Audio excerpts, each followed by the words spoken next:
সিলেট মৌলভীবাজারে এক মাহফিলে গিয়েছিলাম। এক হিন্দু ভদ্রলোক, তিনিও মাহফিলে উপস্থিত ছিলেন। মাহফিল শেষে একটা চিরকুট পাঠালেন আমার কাছে, হয়তো অনলাইনে সেটার ভিডিও এখনো আছে, কেউ কেউ দেখেছেন। সেখানে সেই ভাই প্রশ্ন করেছিলেন যে হুজুর, আপনারা জন্মসূত্রে মুসলিম, আমরা জন্মসূত্রে হিন্দু। আপনারা মরলে আপনারা চলে যাবেন জান্নাতে, আর আপনারা বলেন আমরা মরলে আমরা চলে যাব জাহান্নামে। তো সৃষ্টিকর্তা আমাদের উপর কেন এই অন্যায় এবং অবিচার করলেন যে জন্মগতভাবেই আপনাদেরকে জান্নাতি বানালেন, জন্মগতভাবেই আমাদেরকে জাহান্নামী বানালেন? মানুষে মানুষে এই ভেদাভেদ কেন করলেন? তা আমি সেখানে লম্বা করে জবাব দিয়েছিলাম। তিনিও বেশ স্যাটিসফাইড হয়েছিলেন জবাব শুনে। মূল কথা এটাই, আমি বলেছিলাম আল্লাহ জন্মগতভাবে কাউকে হিন্দু বানান নাই, খ্রিস্টান বানান নাই, বৌদ্ধ বানান নাই, নাস্তিক বানান নাই। আল্লাহ জন্মগতভাবে সবাইকে মুমিন মুসলিম বানিয়েছেন, যার কারণে প্রাপ্তবয়স্ক হওয়ার আগে মরলে আল্লাহ কাউরে জাহান্নামে ফেলবেন না। তবে বুঝ হওয়ার পর আল্লাহ তাআলা ইচ্ছা শক্তির স্বাধীনতা দিয়েছেন। কারণ স্বাধীনতা যদি না দেন, দুনিয়ায় পাঠানোর অর্থ কি থাকবে? দুনিয়ায় পাঠিয়েছেন সূরা মুলক আয়াত নম্বর 2, আল্লাহ পরীক্ষা করার জন্য। পরীক্ষা তখনই হবে যখন সর্বনিম্ন দুটো অপশন, দুটো চান্স, দুটো সুযোগ আপনার সামনে আছে। সুযোগ যদি একটাই থাকে, এটাকে পরীক্ষা বলে না। জব একটাই আছে, এটাকে পরীক্ষা বলে না। পরীক্ষা তখনই হবে যখন অন্তত দুই অপশনের যে কোনো একটা বেছে নেওয়ার স্বাধীনতা থাকবে। তা আল্লাহ তাআলা হক বাতিল চিনিয়েছেন, নবী দিয়েছেন, রাসূল দিয়েছেন। রাসূল চলে গেলেও রাসূলের ওয়ারিস রেখেছেন। হর জামানায় হকের পথের আহ্বায়ক আল্লাহ রেখে দিয়েছেন। আর প্রত্যেকের ভেতর আল্লাহ আকল দিয়েছেন, বিবেক দিয়েছেন, বুদ্ধি দিয়েছেন, যেখানে এসে অন্যান্য প্রাণীদের সঙ্গে আমাদের পার্থক্য আর আমাদের শ্রেষ্ঠত্ব। এরপরও যে জেনে বুঝে জন্মগত যোগ্যতাকে উপেক্ষা করে বাতিল ধর্মকে গ্রহণ করে নিবে, আল্লাহ তাআলা তাকে জাহান্নামে নিক্ষেপ করবেন তার স্বাধীন ইচ্ছা শক্তির অপব্যবহারের কারণে। জন্মগত কারণে না, স্বাধীন ইচ্ছা শক্তির অপব্যবহারের কারণে। ইরানের একটা এলাকা, এখনো ইরানের অন্তর্ভুক্তি ইস্পাহান, যে ইস্পাহান থেকে, বাংলাদেশে তো চাও মনে হয় পাওয়া যায় ইস্পাহানে, মির্জাপুর, এই ইস্পাহান এলাকা থেকেই সর্বপ্রথম দাজ্জালের প্রকাশ ঘটবে।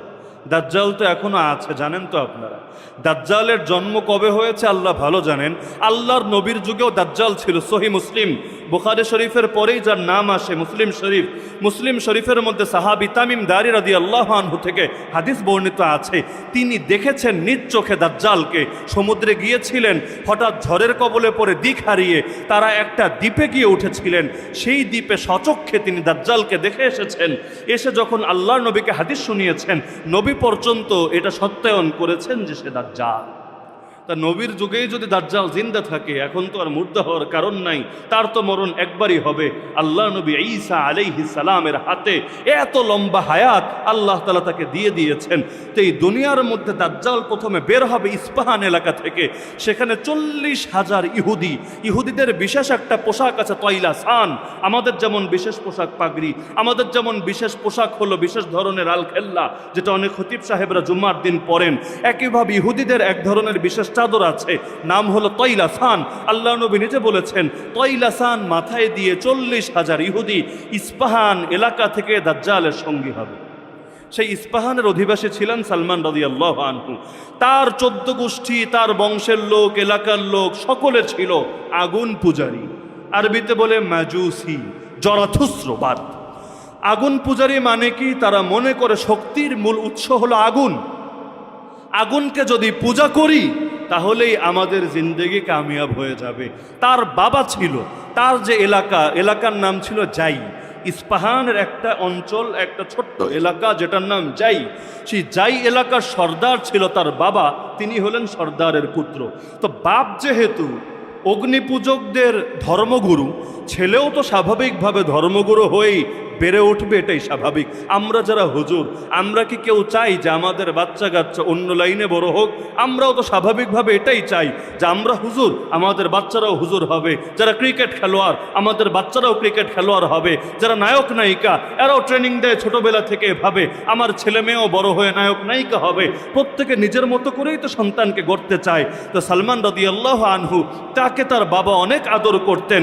এবং তিনি বলেন, মুসনাদে আহমদে বিশাল লম্বা হাদিস বর্ণিত আছে, তিনি বলেন, একটা মেয়েকে যেভাবে ফ্যামিলি আগলে রাখে, সহজে বাইরেও যেতে দিতে চায় না, সেভাবে তাকে আগলে রাখত সর্বদা, যার কারণে বাইরের দুনিয়ার সঙ্গে তিনি পরিচিত হতে পারেন নাই।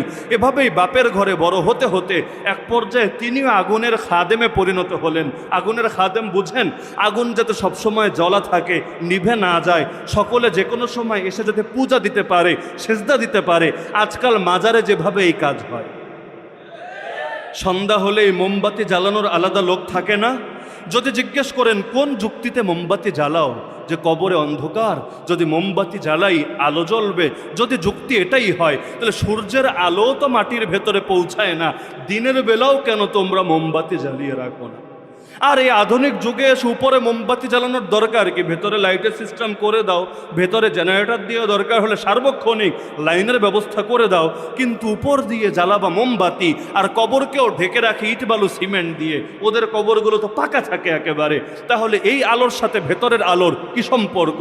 বাহ্যিক কোনো সম্পর্ক নাই, সম্পর্ক এক জায়গায়।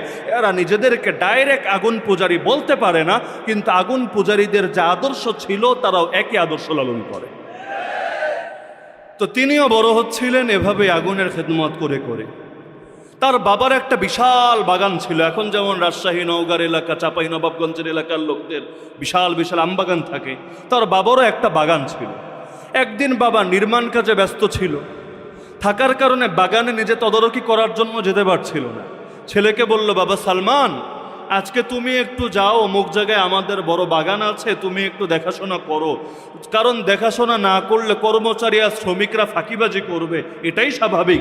তুমি সারা দিন তোমাকে যে দায়িত্ব দিলাম সেই দায়িত্ব পালন করে সন্ধ্যা হওয়ার আগে আগেই আমার বাড়িতে এসে পৌঁছবা। সালমান রাদিয়াল্লাহু তাআলা আনহু তিনি ঘর থেকে বের হলেন। রাস্তায় যাওয়ার পথে খ্রিস্টানদের একটা গির্জা পড়ল। তখনও মুহাম্মদুর রাসূলুল্লাহ সাল্লাল্লাহু আলাইহি ওয়াসাল্লাম দুনিয়াতে আসেন নাই। ঈসা নবীর আগমনের পরে, আমার নবীর আগমনের আগে।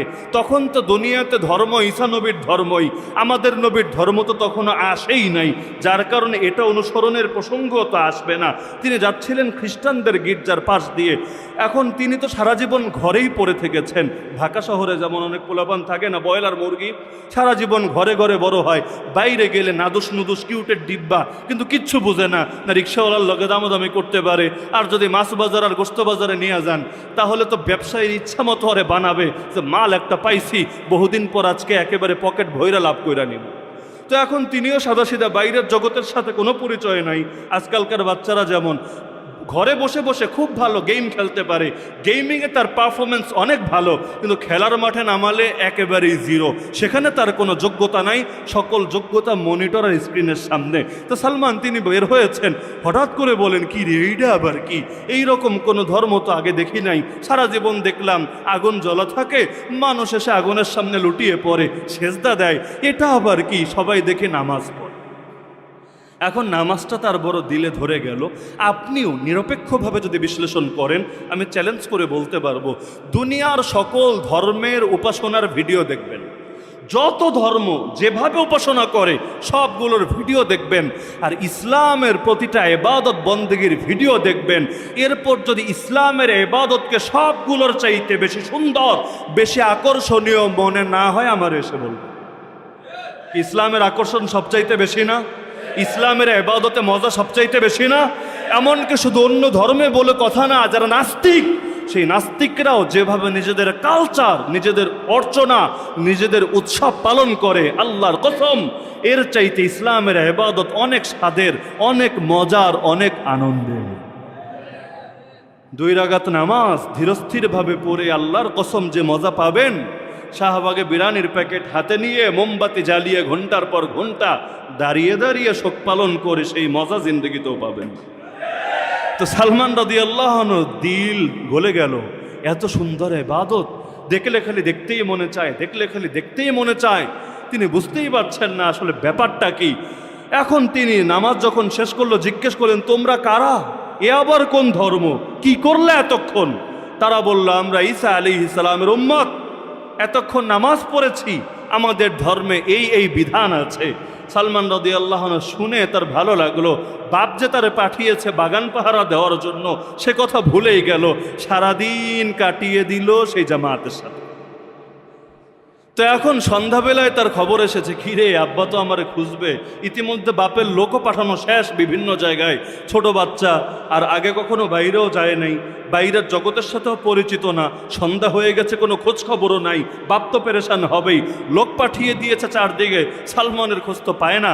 সালমান রাদিয়াল্লাহু আনহু দিল তো চায় না এটা ছেড়ে বাসায় যেতে, তারপরও যেতে তো হবে, বাপরে জানাতে তো হবে। আর এই আধুনিক যুগ তো না যে একটা হোয়াটসঅ্যাপে ইমোতে একটা মেসেজ পাঠিয়ে দিবে বা কলে বলে দিবে, সুযোগ তো আর নাই। তিনি চলে গেলেন বাসায়। এখন বাপ জিজ্ঞেস করলো, কি বাবা কই ছিলা সারাদিন? তোমার সন্ধানে লোক পাঠালাম তাও পেলাম না, বাগানে কি গিয়েছিলা? বললো, না বাবা যাই নাই। কেন? আমি যে দায়িত্ব দিয়েছি সেই দায়িত্বকে তুমি পালন করো নাই? না বাবা পালন করি নাই। তাহলে কি করলা সারাদিন? বাবা আমি যাচ্ছিলাম, হঠাৎ একটা করে বিশাল ঘর দেখলাম, গির্জা। সেটার পাশ দিয়ে যখন যাচ্ছিলাম দেখলাম কিছু মানুষ কি যেন করছে। আমার দেখে খালি দেখতে মনে চাইলো, দেখলাম, তাদেরকে জিজ্ঞেস করলাম, তারা বলল এটা হলো ঈসা আলাইহিস সালামের ধর্ম। তারা সেই ধর্মের আলোকে নামাজ পড়ছিল, সারাদিন তাদের সঙ্গেই কাটালাম। আমার তো বড় ভালো লাগছে, আমার মন বলছে আমাদের ধর্মের চাইতে ওই ধর্মই উত্তম। আপনি বলবেন এই বাচ্চা এই সিদ্ধান্তে কিভাবে পৌঁছলেন? কারণ আল্লাহ তাআলা নিজে প্রতিটা মানুষকে জন্মগতভাবে তার ভেতরে হক গ্রহণের, হক চেনার স্বভাবজাত যোগ্যতা রেখে দিয়েছেন। রাসূলুল্লাহ সাল্লাল্লাহু আলাইহি ওয়াসাল্লাম সহিহ হাদিসে বলেছেন, কুল্লু মাউলুদিন ইউলাদু আলাল ফিতরা, প্রতিটা নবজাতক সত্য গ্রহণের স্বভাবজাত যোগ্যতা নিয়ে জন্মগ্রহণ করে, যার কারণে নাবালেগ অবস্থায় যদি কেউ মারা যায় আল্লাহ তাআলা জাহান্নামে ফেলবেন না। বুঝ হওয়ার পর, প্রাপ্তবয়স্ক হওয়ার পর নিজে যারা জাহান্নামকে কামাই করে আল্লাহ তাআলা তাদেরকে জাহান্নামে নিক্ষেপ করবেন। তো সালমান রাদিয়াল্লাহু তাআলা আনহু তিনি বললেন, না বাবা আমার মন সায় দেয় সেই ধর্মই উত্তম আমার ধর্মের চাইতে। বাপ বলে, আরে না, দুনিয়ার সবচাইতে শ্রেষ্ঠ ধর্ম আমাদের আগুন পূজার ধর্ম। কিন্তু দিল তো মানে না। ওদিকে বাপও তো চেহারা দেখে বুঝতে পারছে যে তার 2 নম্বর ভণ্ডামির কথায় ছেলে আশ্বস্ত হচ্ছে না। এবার বাবা তার পায়ে শিকল পরিয়ে রাখলো, সালমান খবরদার, ঘরের বাইরে আর যাবি না, ওই সমস্ত লোকদের সঙ্গে জিন্দগিতেও আর মিশবি না। তিনি তার এক বিশ্বস্ত লোক দিয়ে খবর পাঠালেন গির্জায়, শোনো তোমাদের এই ধর্মের মূল কোথায় আমাকে বলো। খবর আসলো এই ধর্মের মূল শিকড় হলো শামে। আমাদের ইসলামের মূল যেমন মক্কা মদিনা, সেখান থেকে এসেছে। আল্লাহ নবীও জানিয়েছেন কিয়ামতের আগেও ইসলাম আবার গুটিয়ে সেই মদিনায় গিয়ে উপনীত হবে। তো খ্রিস্ট ধর্মের মূল তারা বলল শামে। তিনি অনুরোধ পাঠালেন, তাহলে সেই শাম, শাম মানে বর্তমান ইয়ামান, ফিলিস্তিন, সিরিয়া, লেবানন, এই সবগুলো এলাকা নিয়ে তৎকালীন শাম গঠিত ছিল। যে শাম থেকে যদি কোনো ব্যবসায়ী কাফেলা আসে, বণিক দল আসে, আমার একটু খবর দিবা, আমি তাদের সঙ্গে শাম দেশে যাব। তো কিছুদিন পর তারা লোক পাঠালো। কেউ নতুন ধর্মগ্রহণ করলে সেই ধর্মের লোকেরা তাকে সাহায্য করার চেষ্টা করে, এটাই স্বাভাবিক। কেউ মুসলিম হলে আপনারা তাকে সাহায্য করেন না, কেউ হিন্দু হয়ে গেলে ইসকন তাকে সাহায্য করে না, কেউ নাস্তিক হয়ে গেলে বাইরের দেশগুলো পর্যন্ত তারা সাহায্য করে না, মুসলমান মাজলুম হয়ে মরলেও তারা কেউ আশ্রয় দিতে চায় না। আর নাস্তিকরা ভুয়া গিয়ে যদি ওদেরকে বলে আমাদের জানের নিরাপত্তাহীনতায় ভুগছে আমরা, ওদেরকে দুনিয়ার শ্রেষ্ঠ শ্রেষ্ঠ দেশগুলোতে নাগরিকত্ব পর্যন্ত দিয়ে দেয়। তো তারা বলল ঠিক আছে আমরা আসলে জানিয়ে দিব। এখন এক বণিক দল আসলো শাম দেশ থেকে, তারা খবর পাঠালো সালমান ফারিসি রাদিয়াল্লাহু আনহুর কাছে। হকের তলব কিভাবে একজন মানুষকে হকের কাছে নিয়ে পৌঁছায়, প্রতিটা ধাপ খুব ভালোভাবে বোঝার চেষ্টা করবেন। সালমান রাদিয়াল্লাহু আনহু বলেন ঠিক আছে, ওদের ব্যবসা বাণিজ্য শেষ হোক, যখন ওরা ফিরবে, যেদিন ফিরবে আমারে জাস্ট একটা মেসেজ পাঠাবা, বার্তা পাঠাবা, আমি ওদের সঙ্গে হিজরত করার জন্য রেডি আছি। তারা খবর পাঠালো যেদিন সেই ব্যবসায়ী কাফেলা শাম দেশে ফিরবে, তিনি তার বিশ্বস্ত লোকের দ্বারা পায়ের শিকল খুলালেন, বাপরে না জানিয়েই তিনি হিজরত করলেন সেই কাফেলার সঙ্গে। তারা তাকে নিয়ে চলে গেল শাম দেশে। সেখানে তিনি একটা গির্জায় গিয়ে উঠলেন। তাদেরকে আগেই জিজ্ঞেস করেছিলেন, খোঁজখবর নিয়েছিলেন যে বর্তমানে শামের সবচাইতে বড় হুজুরকে, সবচাইতে বড় আলেমকে। তারা বলেছিল আল আসকুফু বিল কানিসা, অমুক গির্জার মধ্যে অমুক যে পুরোহিত আছে সেই হলো সবচাইতে বড় আলেম। এখন তিনি গিয়ে তার কাছে অনুমতি চাইলেন, হুজুর আপনি যদি অনুমতি দেন আমি আপনার খেদমতে থাকব, আপনার কাছ থেকে ধর্ম শিখব, ইলম শিখব, সালাত আদায় করব, ধর্মের বিধিবিধানগুলো আমি মেনে চলব। তিনি বললেন ঠিক আছে, তোমাকে আমার শিষ্য হিসাবে কবুল করলাম, তুমি থাকতে থাকো। তিনি থাকতে শুরু করলেন, কিন্তু কিছুদিনের মধ্যেই তার অন্তরে একটা বিষয় গভীরভাবে রেখাপাত করল। তিনি খোঁজ খবর নিয়ে এবং নিজের চোখের আলোকে দেখতে পেলেন যে যেই পুরোহিতের অধীনে তিনি আছেন সেই পুরোহিত একটা বাটপার। কেমন বাটপার? সে মানুষকে বলে আল্লাহর পথে দান করো, সদকা করো, গরিব দুঃখীকে অর্থ দাও, নিঃস্বকে সাহায্য করো, অর্থ ব্যয় করো। তো মানুষ তার কথা শুনে উদ্বুদ্ধ হয়ে যখন টাকা দেয়, পয়সা দেয়, সেই টাকাগুলো গরিব দুঃখীর মধ্যে বিতরণ না করে নিজের বিশেষ জায়গায় লুকিয়ে রাখে। এখন তিনি যেহেতু খাদেম, একসঙ্গেই থাকছেন দিনরাত, দুনিয়ার মানুষের চোখে আড়াল হলেও তার তো চোখের সামনে ঘরের মানুষের কাছে অনেক কিছুই স্পষ্ট থাকে, এটা বাইরের লোকের সামনে থাকে না। এই কারণেই নবী বলেছেন তোমাদের মধ্যে শ্রেষ্ঠ ওই ব্যক্তি যে তার বউয়ের কাছে শ্রেষ্ঠ। কারণ দুনিয়ার মানুষের কাছে অন্য একটা রূপ, মুখোশধারী একটা রূপ প্রকাশ করা সম্ভব, কিন্তু ঘরের বউয়ের কাছে আলাদা রূপ প্রকাশ করা সম্ভব না। এত বছরের সংসার, সেখানে আলাদা রূপ না, ভেতরের আসল রূপটাই বেরিয়ে আসে। তো এভাবে তিনি জানলেন যে 7 কলস, তৎকালীন যুগের পানি খাওয়ার কলস না, বড় মটকা, শাহজালাল মাজারে গেলে পাবেন সেই জাতীয় মটকা, এরকম বড় বড় মটকায় মানুষকে উৎসাহিত করে টাকা পয়সা নিয়ে, তৎকালীন যুগের টাকা পয়সা মানে স্বর্ণ মুদ্রা, রৌপ্য মুদ্রা, সোনা দিয়ে বানানো মুদ্রা, রূপা দিয়ে বানানো মুদ্রা, এগুলো জমা করেছে একটা একটা হতে হতে 7 মটকা হয়ে গিয়েছে। এগুলোকে মাটির তলে এক জায়গায় লুকিয়ে রেখেছে। তো এক সময় সেই লোক মারা গেল, কলসি তো সব জায়গায় রয়ে গেল, সবাই আসলো তাকে দাফন করবে, শ্রদ্ধার সঙ্গে সমাহিত করবে। তিনি বললেন শোনো সাবধান, এই লোক কিন্তু বড় বাজে লোক, ফ্রড লোক, প্রতারক লোক। সে বলল তোমার কথাই কি বিশ্বাস করব নাকি? সে প্রতারক, দাবির পক্ষে প্রমাণ দাও। সে বলল প্রমাণ আছে আমার কাছে, আমার সাথে আসো। তিনি গিয়ে দেখালেন এই জায়গার মাটি খোঁড়া হলো, দেখা গেল একে একে 7টা সোনা রূপা ভরা কলসি বের হয়ে আসে। এবার তো তারা বুঝে ফেললো পুরো ব্যাপার। তারা তাকে আর দাফন না করে সেই মরা মানুষকে শুলিতে চড়িয়ে তাকে পাথর মেরে মেরে মেরে মেরে পুরো লাশটাকেও ক্ষতবিক্ষত করে। আর সেই হুজুর তো শেষ, আর এক হুজুর নিয়ে আসলো সেই গির্জার মধ্যে। এই লোকের ব্যাপারে সালমান রাদিয়াল্লাহু আনহু বলেন, মুসনাদে আহমদের হাদিস, আমি আমার জিন্দেগিতে তার চাইতে বেশি ইতিপূর্বে কাউকে ইবাদত বন্দেগী করতে দেখি নাই। ইবাদতেও মনোযোগী, রাতভর সালাত আদায় করেন, মানুষকে দিন শিক্ষা দেন, খুশুখুজুর সাথে, ইখলাসের সাথে, দুনিয়ার কোনো ধান্ধাই নাই তার ভেতরে। আমি তার সোহবতকে খুব গনিমত মনে করে তার খেদমত করতে থাকলাম, তার কাছে ধর্মের শিক্ষা নিতে থাকলাম, মানুষজনও তার উপর খুশি ছিল। কিন্তু এক সময় তিনিও মুমূর্ষু হলেন, মৃত্যুর কোলে প্রায় ঘনিয়ে পড়তে লাগলেন। সেই সময় তিনি জিজ্ঞেস করলেন, হযরত আপনি তো মারা যাচ্ছেন, আপনার পর আমি কার কাছে যাব? ইতিপূর্বে এক ফ্রডের কাছে পড়েছি, আগামীতে কারে আনবে তাও আমি জানি না, আপনি বলে দেন কার কাছে গেলে আমি ইলম ভালো মতো শিখতে পারবো। তিনি বললেন তাহলে শোনো, শাম দেশে আর কাউকে পাবা না, যারা ছিল একে একে চলে গেছে। তো বললেন সালমান শোনো, আর পাবা না কাউকে শামে, যারা ছিল একে একে সবাই চলে গেছে। মাউসিল এলাকায় চলে যাও, সেখানে একজনকে পাবা যে আমার মতো এখনো হকের উপর আছে। চলে গেলেন হিজরত করে মাউসিলে, সেখানে তিনি তার সোহবতে থাকলেন, তাকেও খুব ভালো পেলেন। সেই মাউসিলের বুজুর্গ যখন ইন্তেকাল করলেন, সালমানের তো বয়স বাড়ছে। সালমান বলছেন হযরত এরপর কার খেদমতে যাব, কার কাছে গিয়ে ইলম শিখব, আমল শিখব, আখলাক করব, ইসলাহের তাজকিয়ার মেহনত করব? তিনি বললেন মাউসিল আর কাউকে পাবা না, শামেও পাবা না, নিসিবিন একটা এলাকা আছে, সেখানে চলে যাও। সেখানে চলে গেলেন, শিষ্যত্ব গ্রহণ করলেন। সেই বুজুর্গ মরে যাচ্ছে, সেই সময় জিজ্ঞেস করলেন হযরত এখন কার কাছে যাব? তিনি বললেন এখন এই এলাকায় আর দ্বিতীয় কাউকে পাবা না, আম্মুরিয়া একটা এলাকা আছে, সে আম্মুরিয়ায় চলে যাও। চলে গেলেন আম্মুরিয়ায়, সে আম্মুরিয়ার বুজুর্গের সোহবতে থাকলেন তার মরণ পর্যন্ত। তিনি যখন মুমূর্ষ, মরেন অবস্থা, এবার জিজ্ঞেস করলেন সালমান ফারিসি, হযরত এবার আমি কার কাছে যাব আপনি বলেন? আম্মুরিয়ার বুজুর্গ বলল আর কেউ নাই আমার জানা মতে, আমি যার কাছে তোমাকে রেফার করতে পারি। সালমান রাদিয়াল্লাহু আনহুর উপর আসমান ভেঙে পড়ল। এত বছর মেহনত করেছেন, অহংকারে এখনো ভোগেন নাই।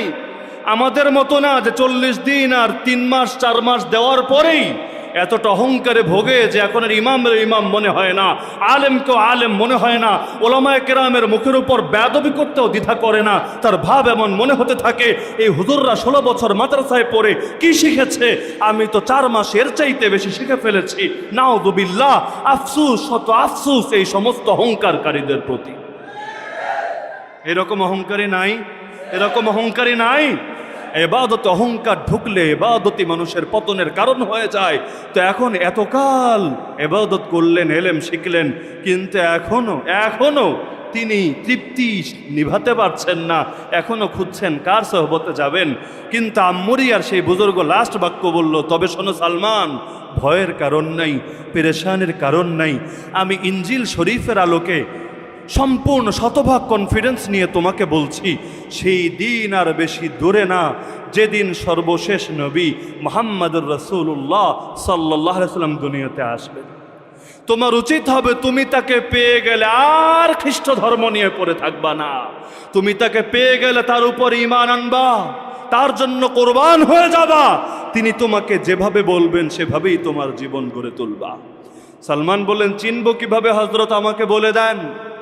তিনি বললেন, কয়েকটা আলামত, নিদর্শন, সিমটম তোমাকে বলে দিচ্ছি, এগুলো দিয়ে খুব ভালো মতো তুমি চিনতে পারবা। 1 নম্বরে, তিনি প্রকাশিত হবেন আরবের ভূমিতে, কিন্তু হিজরত করবেন মদিনায়। মদিনা নাম বলেন নাই, বলেছেন বাইনা হাররাতাইন, এমন একটা জমিনে যেটা হবে যার 2 পাশে থাকবে বিশাল প্রান্তর, যেখানে থাকবে কালো কালো পাথর। অর্থাৎ 2 পাশে কালো পাথর ঘেরা জমিনের মাঝখানে খেজুর গাছ বিশিষ্ট একটা এলাকার মধ্যে তিনি হিজরত করবেন, অর্থাৎ মদিনা। এখন মদিনা কই পাবেন তিনি, এটাও তিনি জানেন না, কিন্তু আলামতগুলো শিখে রাখছেন। তাকে যখন দেখবা তখন মনে রাখবা, কানা ইয়াকবালুল হাদিয়া ওয়ালা ইয়াকবালু সাদাকা, তিনি হাদিয়া, উপহার, উপঢৌকন গ্রহণ করবেন, দান সদকা কখনো নিজের জন্য গ্রহণ করবেন না। নবীরা কখনো দান সদকা খান না, তবে উপহার তারা গ্রহণ করেন। আর সর্বশেষ আলামত, তার পিঠের মধ্যে নবুয়তের একটা সিলমোহর, মোহরে নবুয়ত দেখতে পাবা। সালমান রাদিয়াল্লাহু আনহু এতটুকু তো শুনেছেন যে আরবের ভূমিতে প্রকাশ হবে, হিজরত করবেন পরবর্তীতে এমন ভূমিতে যেটা 2 পাশে থাকবে অসংখ্য কালো পাথর বিশিষ্ট জমি, আর মাঝখানে সেই ভূমিটা হবে খেজুর গাছ বিশিষ্ট। এখন আরবের ভূমিতে প্রথমে তিনি টার্গেট করলেন, সেখানে যাব, সেই নবী যখনই বের হবে সবার আগে আগে গিয়ে কালেমা পড়ে নিব। এখন আরবে যাবেন কেমনে? সেই যুগে একা একা সফর করা সহজ ছিল না। একা একা এক দেশ থেকে আরেক দেশে যাওয়াটাকে সহজ ব্যাপার নাকি? তিনি এবার অপেক্ষায় থাকলেন, দেখি আরব দেশের কোনো ব্যবসায়ী দল পাই কি না। কারণ দলের সঙ্গে চললে সুবিধা, একা একাও নিরাপত্তা, কিন্তু ব্যবসায়ী দলের সঙ্গে নিরাপত্তা রক্ষীও থাকে, তাদের সঙ্গে পর্যাপ্ত অস্ত্রশস্ত্রও থাকে, নিজেদের নিরাপত্তা নিশ্চিত করার জন্য তাদের সঙ্গে গেলে নিরাপদে পৌঁছতে পারবেন, এতটুকু আশ্বস্ত তার ভিতর আছে। তো তিনি আম্মুরিয়া যখন ছিলেন, এতকাল তো খালি এলেম আর এলেমই শিখেছেন। আম্মুরিয়া এসে হালকা পাতলা ব্যবসা বাণিজ্যও শুরু করেছিলেন। তার অনেকগুলো গরু আর কিছু ছাগল ছিল সেই সময়। তো তিনি খুঁজতে লাগলেন আরবের কোনো ব্যবসায়িক দল পাই কিনা। এক সময় পেয়ে গেলেন। তিনি গিয়ে সেই দলের সর্দারকে বললেন, সর্দারজি, আমার যত গরু আছে, যত ছাগল আছে, সব আপনাকে উপহার দিয়ে দেব, বিনিময়ে আপনি আমাকে আরব দেশে নেওয়ার ব্যবস্থা করেন। সেই লোক বলল, ব্যাপার না, নিয়ে আসো তোমার গরু ছাগল, আমরা যখন ফিরি তোমাকে নিয়েই আমরা ফিরব। তার তো দিলটা এবার খুশিতে ভরা। তিনি সর্বশেষ নবীর সন্ধান পাবেন, প্রথম ধাপেই তার কাছে গিয়ে কালেমা পড়ে জীবনটাকে ধন্য করবেন। কিন্তু তিনি তো জানেন না দুনিয়াতে সেটাই হবে যেটা আল্লাহ চান। তার কপালে যে এখনই নবীর সোহবত লেখা না, আরও কিছুকাল পরে লেখা, এটা তো আর তিনি জানেন না। কাফেলার সঙ্গে রওনা করলেন। তার ভেতরে তো ভালো লাগা কাজ করছে, এই পথ শেষ হলেই পাবো আমি নবী আখিরুজ্জামানকে। কিন্তু পথ তো আর শেষ হয় না, অপেক্ষার পথ তো আর শেষ হতে চায় না। তারা যখন ওয়াদিউল কুরা নামক এলাকায় গিয়ে পৌঁছলেন, সেই সময় সেই ব্যবসায়ী দল গাদ্দারি করলো তার সাথে, তাকে ধরে বেঁধে ফেললো। সেই সময় দাসদাসীর প্রথা ছিল, মানুষকে দাসদাসী হিসাবে হাটে বাজারে বিক্রি করা হতো। একজন গোলামের নাম আপনারা সকলে জানেন, বেলাল হাবশি রাদিয়াল্লাহু আনহু। জন্মসূত্রে তিনি গোলাম ছিলেন না, তার 14 পুরুষ গোলামবাদী ছিল না, তাকেও এভাবে জোরপূর্বক ধরে হাটে বাজারে বিক্রি করে দেওয়া হয়েছিল। কপালে তো আর লেখা নাই কে জন্মসূত্রে গোলাম আর কে যুদ্ধবন্দী গোলাম, আর কাকে জোরপূর্বক জুলুম করে গোলাম বানানো হয়েছে, কপালে তো আর লেখা নাই। আর গোলামের মুখের কথা তো আর কেউ বিশ্বাস করে না।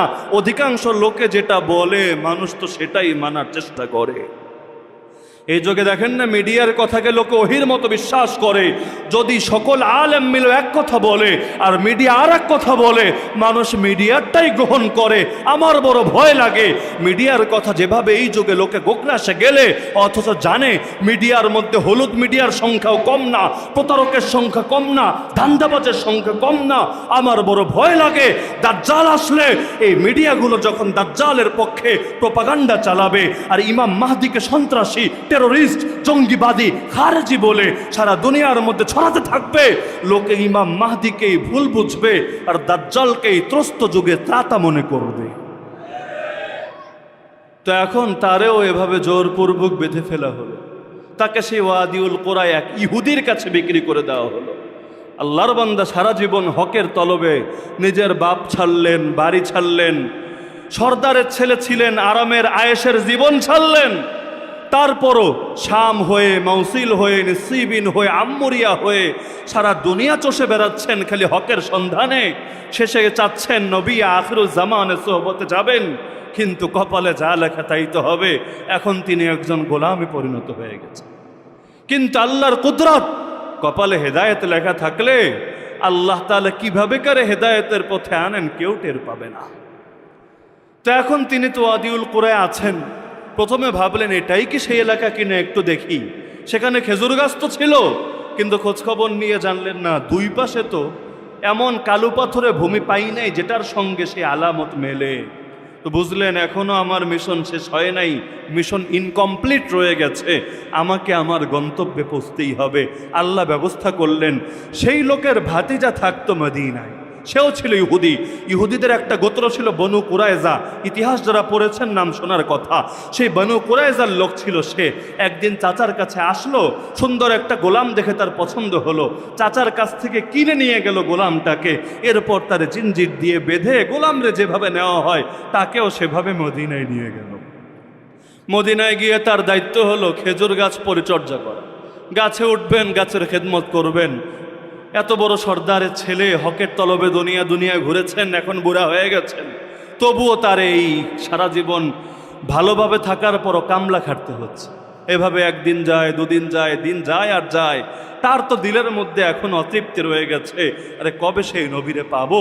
মাঝখান দিয়ে আলামত এতটুকু তিনি জেনেছেন যে হ্যাঁ এই এলাকা তো দেখি সেই এলাকা যেখানে অনেক খেজুর গাছ আছে আর দুই পাশে দেখি কালো পাথরে ভূমিও আছে, তাহলে হতে পারে এটাই সেই জমিন যেখানে শেষ নবী হিজরত করবেন। তা আরব দেশে গিয়ে, মক্কায় গিয়ে নবীর সোহবত নিতে পারলাম না, আল্লাহ যদি চান এমন হতে পারে আমার জীবদ্দশায় সেই নবী আমার এই অঞ্চলেই হিজরত করে আসবেন। এখন তিনি অপেক্ষায়, কবে আসবে হিজরত, কবে আসবে খবর। ওদিকে নবী মক্কায় আত্মপ্রকাশ হয়েছে, 13 বছর দাওয়াতি কাজ করেছে, কিন্তু যেহেতু মিডিয়ার যুগ না, এখনো সালমানের কানে কিছুই পৌঁছে নাই, কিছুই জানে না যে ওদিকে মক্কায় কি চলছে, তায়েফে কি চলছে। নবীকে রক্তাক্ত করা হচ্ছে। নবীর সাহাবীরা দুইবার আবিসিনিয়ায় হিজরত করেছে, সর্বশেষ তার সাহাবীরা মদিনায় হিজরত করেছে, তিনিও আসছেন, কিছুই জানেন না। একদিন খেজুর গাছ, ফল ভর্তি খেজুর গাছের উপরে উঠে গাছের পরিচর্যা করছেন। হঠাৎ করে যেই লোকের তিনি গোলাম ছিলেন সেই লোকের আরেক ভাতিজা দৌড়ে দৌড়ে এসে বলল, কাতালাল্লাহু বানি কাইলা, আল্লাহ তাআলা ওই লোকদেরকে বরবাদ করুক, ধ্বংস করুক। আরে ওরা কামটা কি করেছে? ওরা এক লোকরে নিয়ে দেখি বসে আছে একটা তাঁবুর মধ্যে, তারা দাবি করছে এই লোকটা নাকি একজন নবী। সালমান রাদিয়াল্লাহু আনহু বলেন, মুসনাদে আহমদের হাদিস, আমার পুরো গা কেঁপে উঠলো, মনে হচ্ছিল গায়ে প্রচন্ড জ্বর চলে এসেছে, নিজেকে আমি আনন্দের আতিশয্যে সামলাতে পারছিলাম না। মনে হচ্ছিল গাছের উপর থেকেই নিচে মনিব দাঁড়ানো আর মাথার উপর পড়ে যাবে। তিনি বলেন বহু কষ্ট করে গাছ থেকে নামলাম, গাছ থেকে নেমেই মনিবরে কিছু না বলে তার ভাতিজারে বললাম, মাযা তাকুল মাযা তাকুল, আরে কি বলছো তুমি, কি বলছো তুমি, আর একটু বলো না, আরে তুমি কি বলছো আমার একটু শোনাও না। মনিবের গেল মেজাজ গরম হয়ে, গোলামের বাচ্চা গোলাম, কাম করবি, আমরা কি কথা বলি না বলি, তোর এটাতে কান দেওয়ার কি দরকার। ঠাস করে এক চর বসিয়ে দিল সালমান ফারিসি রাদিয়াল্লাহু আনহু। সালমান ফারিসি রাদিয়াল্লাহু আনহু বলেন, না আসলে শুনছিলাম তো, এই একটু কানে এসেছে তাই কৌতূহল জাগছিল, কি জানি এসেছে, নবী নাকি কি এসেছে, বুঝতে দিচ্ছেন না কাউকে। তিনি আবার তার কাজে মনোযোগ দিয়েছেন, কিন্তু দিলের মধ্যে তো বসে গেছে যে আল্লাহ হয়তো আমারে আমার মিশনের দিকে এগিয়ে নিচ্ছে। এখন গোলামের জীবনীতেই কিছু খাদ্য খোরাক, কিছু জিনিসপত্র তিনি জমা করেছিলেন। প্রত্যেকেরই তো কিছু ব্যক্তিগত আসবাবপত্র জিনিসপত্র থাকে, তারও ছিল। তিনি ভাবলেন তাহলে আগের আলামত তো মিলেছে, মক্কা থেকে মদিনায় হিজরত করেছেন, মদিনার আলামত মিলেছে, এখনও 3টা বাকি আছে, একটা একটা করে মেলানোর চেষ্টা করি। প্রথম দিন তিনি বেশ কিছু হাদিয়া নিয়ে, বেশ কিছু জিনিস নিয়ে গেলেন। নেওয়ার পরে বললেন, শোনেন, আমি শুনেছি আপনি একজন মুসাফির আর আপনার সঙ্গীরাও গুরাবা, ভিনদেশী, তাহলে শোনেন, এই জিনিসগুলো আপনাদের সকলের জন্য সদকা হিসাবে নিয়ে এসেছি, এই নেন, আপনি আমার সদকা খান। মুহাম্মদুর রাসূলুল্লাহ সাল্লাল্লাহু আলাইহি ওয়াসাল্লাম সব সাহাবীকে ডাকলেন, বললেন তোমরা নাও, তোমরা সকলে খাও। তিনি খেয়াল করলেন সব সাহাবীরা তৃপ্তি করে খেলেন, কিন্তু নবী মুহাম্মদুর রাসূলুল্লাহ একটা খাবারও মুখে দিলেন না। তাহলে আলামত মিলে গেছে, নবী দান সদকা খায় না। পরের দিন চলে গেল, আর বাকি অল্প কিছু জিনিস ছিল সেটাই নিয়ে আসলো, এনে বলল, আমি দেখেছি আপনি দান সদকা খান না, এটা আমি দান হিসাবে দিচ্ছি না, আপনাকে ভালোবেসে শ্রদ্ধার নিদর্শন স্বরূপ হাদিয়া আর উপহার হিসাবে দিচ্ছি, নেন, এটা আপনি খান। এবার মুহাম্মদুর রাসূলুল্লাহ সাল্লাল্লাহু আলাইহি ওয়াসাল্লাম তার সাহাবীদেরকে ডাকলেন তো ঠিক, কিন্তু নিজেও খেলেন, তাদেরকেও শরিক করলেন। দ্বিতীয় আলামত মিলেছে যে নবী সাল্লাল্লাহু আলাইহি ওয়াসাল্লাম দান সদকা খায় না, তবে হাদিয়া তিনি কবুল করেন। 3 নম্বরটা তো বাকি, এটা কেমনে দেখবেন, হুজুরের পিঠে কি আছে না আছে। এখন বলে কেমনে, হুজুর একটু কাপড়টা খোলেন, আপনার পিঠ মুবারকটা দেখি, এটা তো বলা যায় না, লজ্জাও লাগে, সংকোচও লাগে, কিন্তু দিলেও তো তিনি স্বস্তি পাচ্ছেন না। সবগুলো আলামত তো মিলাতে হবে। সেই যুগে তো আর চেহারা দেখার ব্যবস্থা ছিল না, যে আগ থেকে কোনো পিকচার, কোনো ইমেজ দেখেছেন তার আলোকে মিলিয়ে নেবেন। এখন আলামত সবগুলো যেহেতু মিলেছে, একটা আর বাকি রেখে লাভ কি, তিনি সুযোগ খুঁজছেন। একদিন তিনি খবর পেলেন যে মুহাম্মদুর রাসূলুল্লাহ সাল্লাল্লাহু আলাইহি ওয়াসাল্লামের এক সঙ্গী ইন্তেকাল করেছে, তিনি তার জানাজায় যাচ্ছেন। তিনিও এক ফাঁকে গিয়ে তার সঙ্গে দেখা করলেন। সেই সময় নবীর গায়ে 2টা চাদর ছিল। আগে তো সেলাইহীন পোশাক, এটারই ব্যাপক প্রচলন ছিল। এই যুগেও তো অনেক মুরব্বী এমন আছে সেলাই ছাড়া লুঙ্গি পরে, হজে যারা যায় তারা তো সেলাই ছাড়া কাপড়ই পরে। আল্লাহ নবীর গায়ে 2টা চাদর ছিল। তিনি এবার গেলেন, এখন গিয়ে প্রথমে তো সামনাসামনি কথাবার্তা বললেন, বলার পরে পিছনে চলে গেলেন। চাদর যেহেতু মাঝে মধ্যে তো একটু নামতে পারে, হাত তাট উঠালে কোনো এক ফাঁকে একটু নেমে যেতে পারে। এখন পিছে গিয়া খালি কি জানি খোঁজে আর কি জানি খোঁজে, বলতেও তো পারে না হুজুর পিঠে খাতামুন নবুয়াত, মোহরে নবুয়াত আছে কিনা একটু দেখান, আবার ভেতরের আগ্রহও শেষ করতে পারে না। এখন কেউ যদি এমনি এমনি খুঁজতে থাকে, টের পাওয়া যায় না? আরে টের পাওয়া যায় কি না? সালমান রাদিয়াল্লাহু আনহু পিছে গিয়ে বারবার তাকায় আর তাকায় আর তাকায়। রাসূলুল্লাহ সাল্লাল্লাহু আলাইহি ওয়াসাল্লাম টের পেয়ে গেছেন। তিনি তো জানেন তার পিঠে কি আছে, এটা যে নবুয়তের আলামত, এটাও তো তিনি জানেন। তিনি বুঝে নিলেন, মনে হয় ছেলেটাকে কেউ বলেছে যে আমার নবী হওয়ার একটা আলামত, আমার পিঠে মাহরে নবুয়ত থাকবে। রাসূলুল্লাহ সাল্লাল্লাহু আলাইহি ওয়াসাল্লাম এবার কিছু না বলেই পেছন থেকে চাদরটারে একটু নামালেন। সঙ্গে সঙ্গে মাহরে নবুয়ত বের হয়ে আসলো। সালমান আর দেরি না করে ঝাঁপিয়ে পড়ে সেখানে চুমু খেতে লাগলেন। মুহাম্মদুর রাসূলুল্লাহ সাল্লাল্লাহু আলাইহি ওয়াসাল্লাম বললেন, সালমান সামনে আসো, তোমার আসল কথাগুলো তুমি এবার বলো। সালমান বলতে থাকলেন আর কাঁদতে থাকলেন, ইয়া রাসূলুল্লাহ, জিন্দেগি শুরু হয়েছিল এভাবে, মাঝে উপনীত হলাম আরেক পর্যায়ে, আস্তে আস্তে আমি এখন একজন গোলাম। ইয়া রাসূলুল্লাহ, আর দেরি কইরেন না, আমারে কালেমা পড়ায় দেন, আশহাদু আল্লা ইলাহা ইল্লাল্লাহ ওয়া আশহাদু আন্না মুহাম্মাদান আবদুহু ওয়া রাসূলুহু। কালেমা তো পড়েছেন, মুসলমান তো হয়েছেন, কিন্তু গোলামি তো আরেকজনের আছে এখনো। সেখান থেকে বের কিভাবে হবেন? নিজেরও এত টাকা পয়সা নাই যে সেটা দিয়ে মুক্ত হবেন, নবীর কাছেও নাই, অন্য সাহাবী যারা হিজরত করে এসেছেন তাদের কাছেও নাই। মাল সামানা যা ছিল মক্কাবাসী তা আটকে দিয়েছে, এখন তাদের সব থাকার পরও তারা নিজেরাই তো দরিদ্র হয়েছেন। এই দরিদ্রকে কিভাবে সাহায্য করবেন? একদিন যায়, দুদিন যায়, সালমানের মন খারাপ। ইতিমধ্যে বদর চলে গেল, শরিক হতে পারে নাই। উহুদ চলে গেল, তাতেও শরিক হতে পারে নাই। এক একটা জিহাদ শেষ হচ্ছে, আল্লাহর বান্দারা শহীদ হয়ে জান্নাতের সবুজ পাখি হয়ে যাচ্ছে। সালমানের তো মন কাঁদে আর কাঁদে, বুড়া মানুষ আমি, কখন মরে যাই, শাহাদাতের সুধাকে আর পান করতে পারবো না। যেই বাজারের খরিদ্দার স্বয়ং আল্লাহ, সেই বাজারে গিয়ে আমার এই জানকারীকে বিক্রি করতে পারবো না। কিন্তু মুক্ত হবে কিভাবে? ইসলাম তো এভাবে 2 নম্বরই করে, ধোকাবাজি করে পালিয়ে যাওয়ারও হুকুম দেয় না, বরং ইসলাম তো বলেছে কেউ যদি তার মনিবের থেকে পালায় তারা ইবাদত কবুল হয় না। তো এখন কেমনে মুক্তি পাবেন, কেমনে টেরি পাচ্ছেন? একদিন আল্লাহ নবী তারে বললেন, সালমান এক কাজ করো, তুমি চুক্তি করে নাও তোমার মনিবের লোক। কিসের চুক্তি? মনিব কি চান বলেন, কি পেলে আপনি আমাকে মুক্ত করে দিবেন বলেন, আমি চেষ্টা করব। আরবিতে এটাকে বলে মুকাতাবা। মুকাতাবার চুক্তি মানে হলো 2 পক্ষেই চুক্তি। আপনার কি চাহিদা বলেন, আমার কি চাহিদা আমি বলছি। আমার চাহিদা, আমি আর গোলাম থাকতে চাই না, মুক্ত হতে চাই, স্বাধীন হতে চাই। আপনার কি চাহিদা? তিনি যে চাহিদা দিবেন, গোলাম যদি এটা পূরণ করতে পারে তাহলে সে মুক্ত হয়ে যাবে। এখন মনিব তো বুঝলো যে চান্স একটা আছে বড় দান মারা, ও তো চাচ্ছে মুক্ত হতে, আর ভেতরে ভেতরে টুকটাক খবর তো পাই। সে বলল, ঠিক আছে, তাহলে এক বড় কাজ করা লাগবে, আমাকে 300টা খেজুর গাছ লাগিয়ে দিতে হবে অমুক জায়গায়।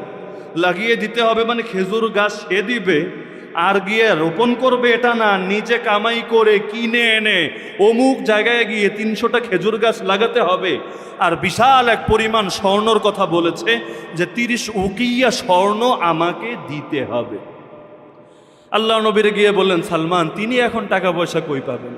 তার বাড়িতে তো অনেক টাকা পয়সা, কিন্তু বাপের সামনে গিয়ে তো মুখও দেখাতে পারবে না। আর কতকাল চলে গেছে, নিজেই বুড়া, বাপ আছে কি নাই তারও তো ঠিক নাই। নবীরে এসেই বলল, নবী তো মুসলমানদের অভিভাবক, ইয়া রাসূলুল্লাহ এরকম চুক্তি হয়েছে, কি করব আমি? নবী সাহাবীদেরকে ডেকে বলল, তোমাদের ভাইকে সাহায্য কর।